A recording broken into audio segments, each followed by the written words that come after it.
Okay. This is who I used to be.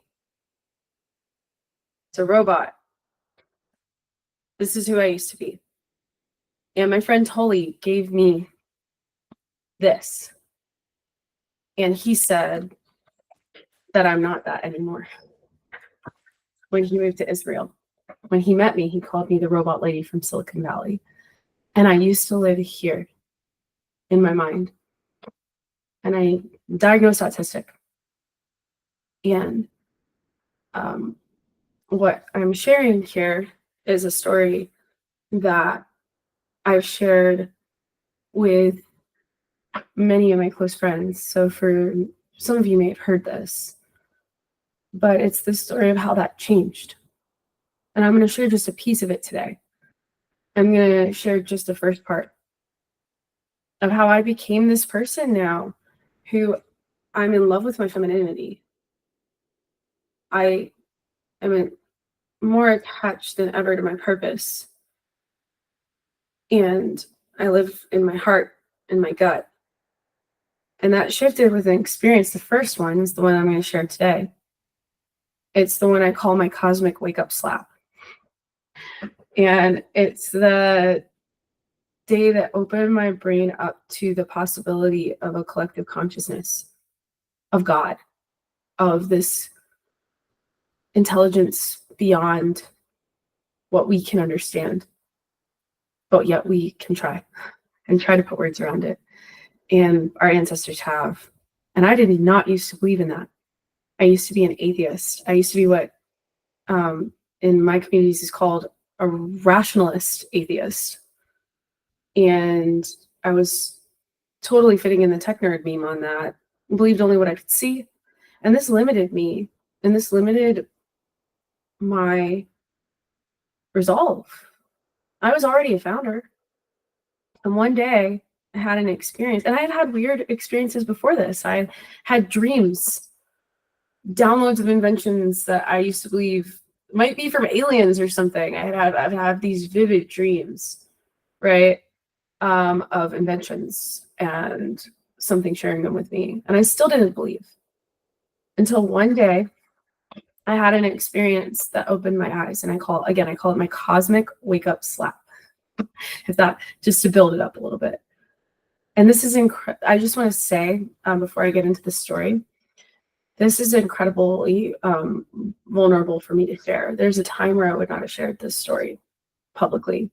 And in fact, when I used to tell people, I used to be very scared to share it because it's something that is not easily provable. It's something that,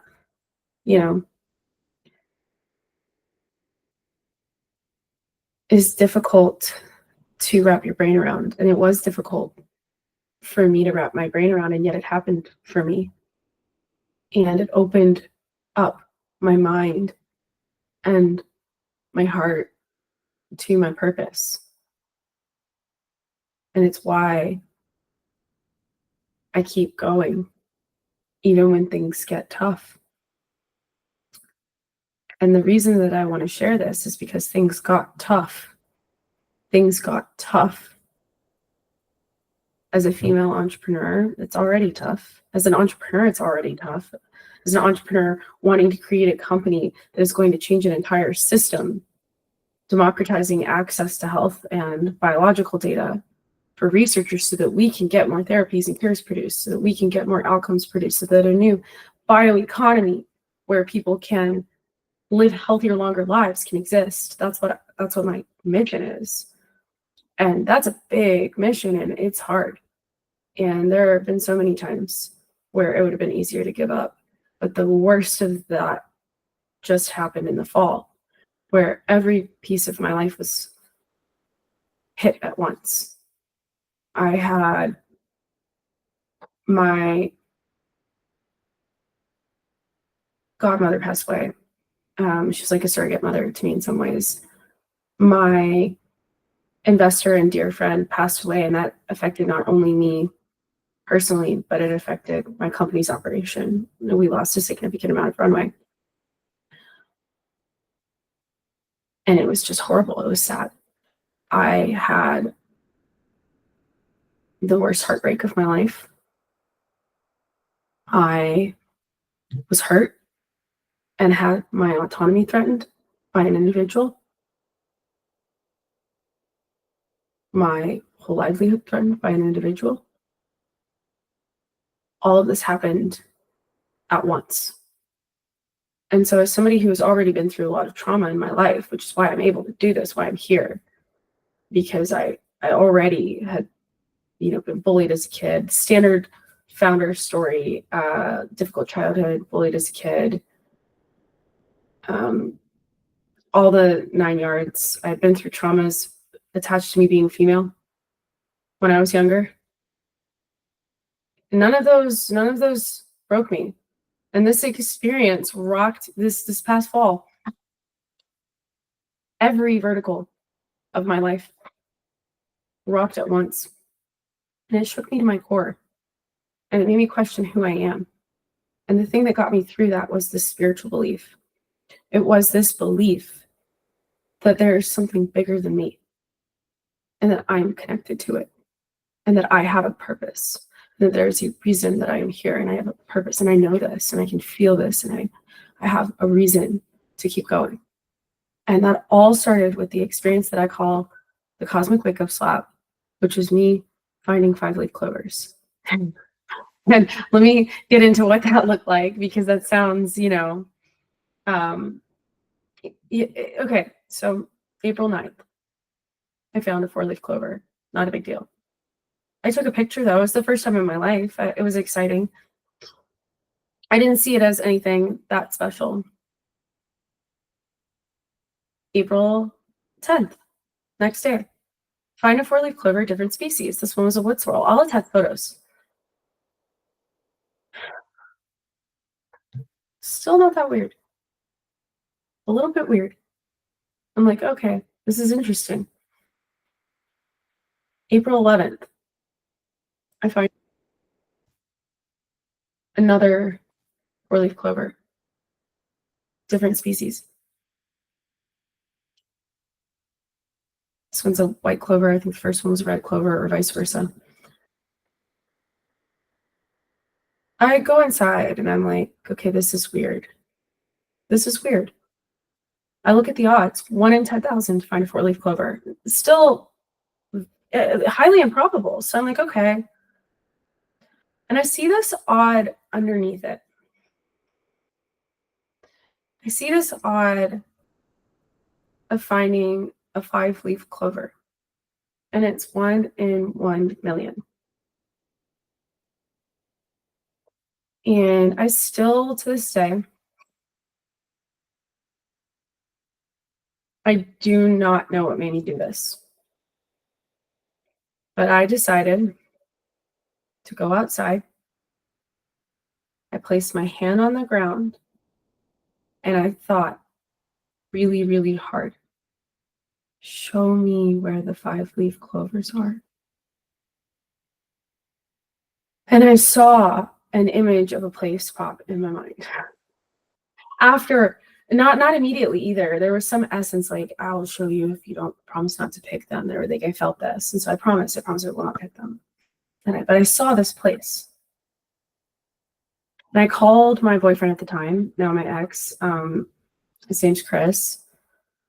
I called Chris and I said, you're not going to believe what I'm doing. It's crazy. It's so dumb. I'm walking over to this place that I saw in my mind after placing my hand on the ground and asking the ether, show me where the 5-leaf clovers are. And I was making fun of myself. And I was walking over there. And I get to the place and I look on the ground and there is an entire patch 5-leaf and 4-leaf clovers. 5-leaf and 4-leaf clovers. I quantified the odds later. 1 times e to the 60th power. 1 and 1 times e to the 60th power. So nearly infinite, like 60 zeros, approaching 0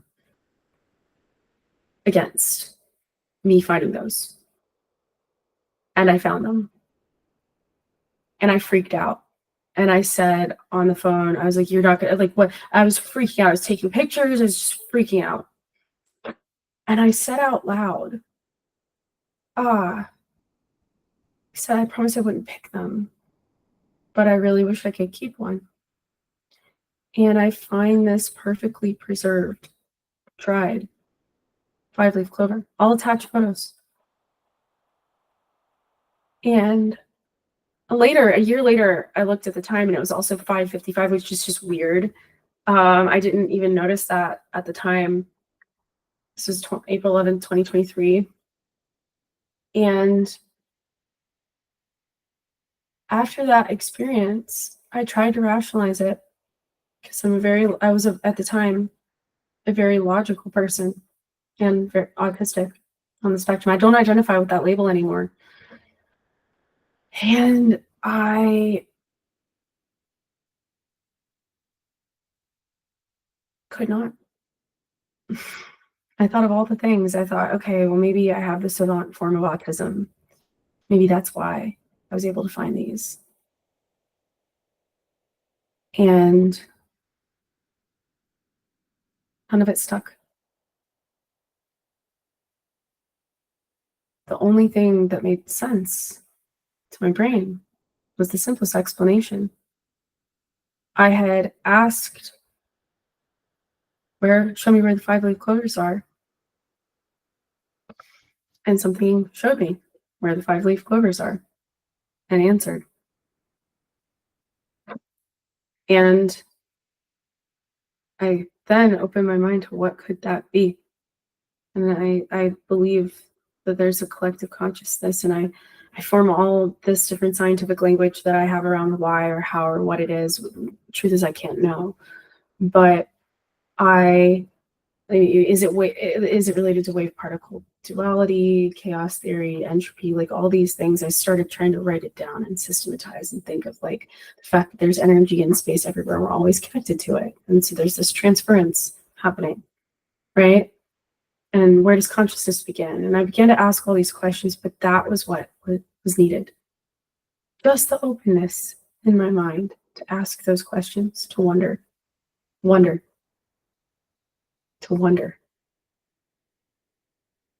And that wonder, that connectedness to something, this belief that I'm always connected to a system that's greater than me, that extends beyond me, beyond my body, that I have a purpose, that maybe, just maybe, there's a preordained reason why I'm here on this earth. That is what got me through the hardest times. And that is why this is difficult to share, but also so exciting to share. And I share it with many of my close friends. And I'll read a passage from my journal of what I'm writing, because it's really what moves me now. So what do I want? I want to help others. I want to leave the world better than when I entered it. I want consciousness to persist and grow. I want to have children and leave the world better for them. I want to breathe fresh air and see sunsets and experience the exhilaration of knowing that I made one other person in the world smile. And what I must believe is that even if tomorrow I wake up and everything I know about myself is gone, that as long as that persists, I can find meaning. Because, well, if I do that, then it was worth being here. And that's how I feel purpose. And so when things got hard in the fall, and I had so many conversations in my dreams, I have lucid dreams now, conversations where I talk to the universe. I thought, like, my identity was in question. I thought, am I doing the right thing? What if I was wrong? I ended up realizing that that's who I am. That is my purpose, and that I am doing my purpose, and that because I can, and because I believe, I must. And that got me through it. And when I recommitted. I recommitted. I had this lucid dream where the universe presented me two lives. One was easier. And it was this life where I stopped doing what I'm doing and I became a consultant and I just had a standard life. And the other was I keep down this path that I'm on that's harder, and I recommitted. I said to the universe, like, there's, which one I'm going to choose. And that was the point. It was that I meant to. My motto has always been, I had this mentor at Cisco named Plowman. He's a distinguished engineer. And I went to him, he gave me the task, go home and make your motto. I was 22 or 23 or something. I went home and I made my motto. It was challenge the status quo. And I was so excited. I get back into work the next day. And he says, no, Taylor, no, that you don't just challenge the status quo, you change it.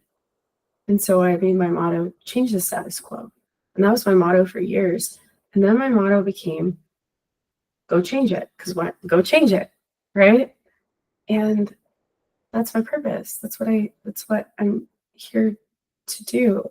The way I think, find ways to help us change. That's what I want to do. And I want to help. I want to help humanity be better. And I want to work with the people who want to help humanity be better. And I want to leave it better than when I got here. And I love humanity.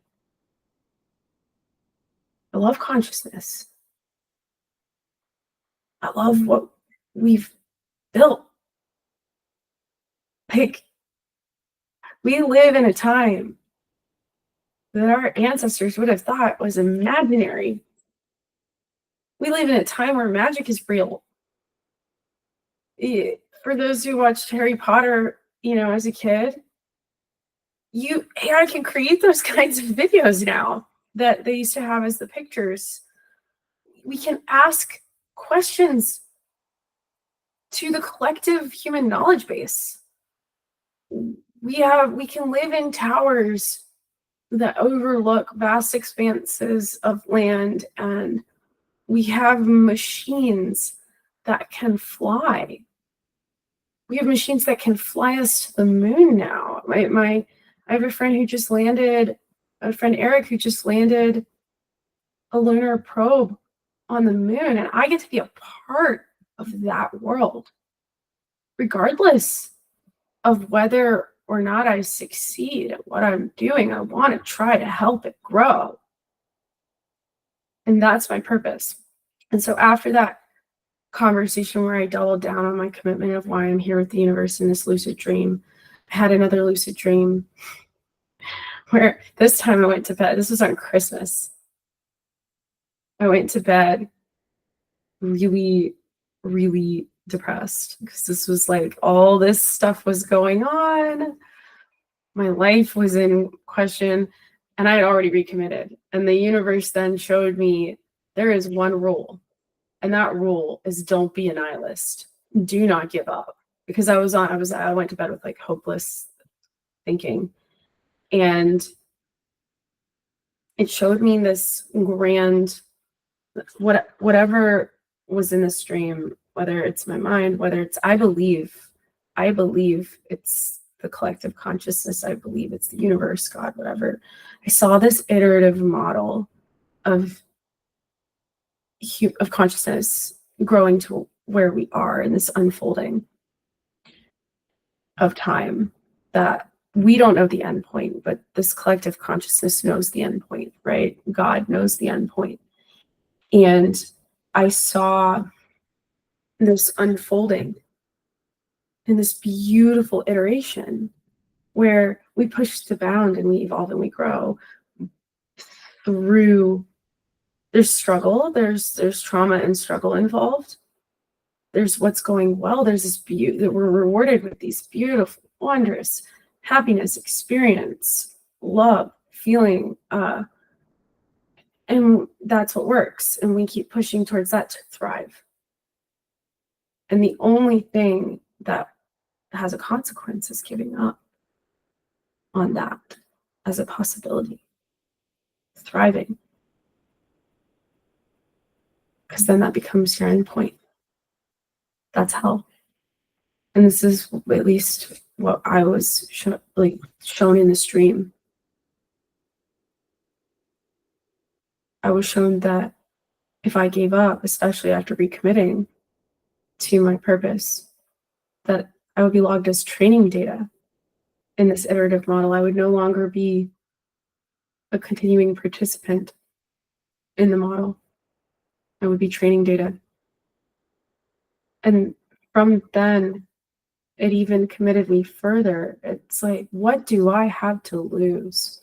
Whether that was a dream, whether I was really plugged in to the collective consciousness, what do I have to lose by giving it my all? If I believe bigger than me, and I look at our world, and I believe that I'm here for a purpose, then I better damn go chase that purpose.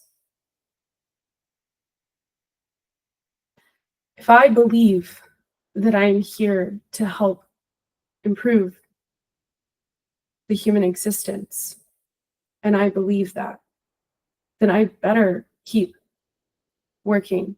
I must work to improve the human existence. I will help people. And so that gets me to this video. This was really raw for me to share. Truth be told, I did more than one take. Some of you might have heard some of these stories before. Some of you have not. If it brought just one person, I said if I make just one person smile, if it brought just one person something, please let me know. Engage. And I'll do another one next week. I'll talk more about my existence. There's a million topics I could talk about. I already have my podcast on frontier biology, which is my passion. I'd love to talk about consciousness, my femininity, the role for femininity in leadership as a complement to male leadership. Male leadership is valuable. Science, my wellness protocols. I have a hyperbaric chamber. I do breath work now. I meditate. I work out. My goal is to care for humanity. And as such, I have to respect myself, or I get to respect myself. Every cell in my body, it's a system of its own. It's beautiful. And we're these beautiful homeostasis engines. If we put good fuel in, let them sleep, they do well, right? And then there are other things that you can do on top of that to support your body and support your mind. And these are all things I'm working to learn. And so I'd love to talk to other people too. I'm trying to grow here in this way, and I want my community to grow with me. I want to share what I know.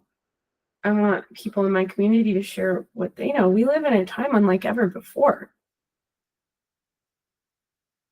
We can take all the knowledge from our ancestors and synthesize it with AI, with LLMs.